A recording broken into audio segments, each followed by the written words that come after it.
சார்ந்த ஒரு நூல். இதனை எழுதியவர் யார் என்பதும் அறியப்படவில்லை. இந்நூல் தற்காலத்தில் முழுமையாக கிடைக்கவில்லை. இந்நூலுக்கு உரிய 62 பாடல்கள் மட்டுமே கண்டறியப்பட்டு புதுப்பிக்கப்பட்டுள்ளன. காவியத்தின் கதை, பொருள், பக்தி, ஊகங்கள் எல்லாவினாலும் குறைத்துள்ள பாடல்களை கொண்ட இக்காவியத்தின் கதை என்னதுதான் என கூற முடியாது.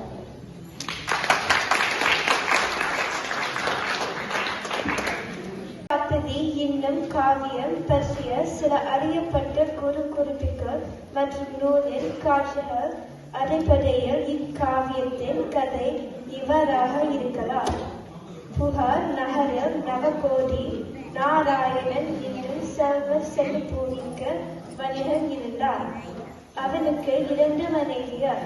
முதல் மனைவி அவன் குலத்தை சார்ந்தவர். அவன்தான் 2ஆம் மனைவியை விட்டு பிரிந்தார்.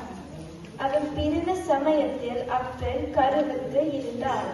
பின்னர் அவன் கடற்பயணத்தை மேற்கொண்டு பெரும்பொருள் ஈட்டி திருப்பித்தான் முதல் இன்பமாக வாழ்ந்து வந்தான். 2ஆம் மனைவி தன் துன்பம் தீர காளி தேவியை வழிபட்டு வந்தார். சில மாதம் கழித்து அவர் ஒரு மகனை பெற்றெடுத்தார். அவனை நல்ல முறையில் வளர்த்து வந்தார். பின்னர் நாராயணனும் அவனை தான் மகனாக ஏற்று அவனுக்கு வீரவாணிபன் என பெயரிட்டு அவர்களிடம் இங்கு வாழ்ந்து வந்தார்.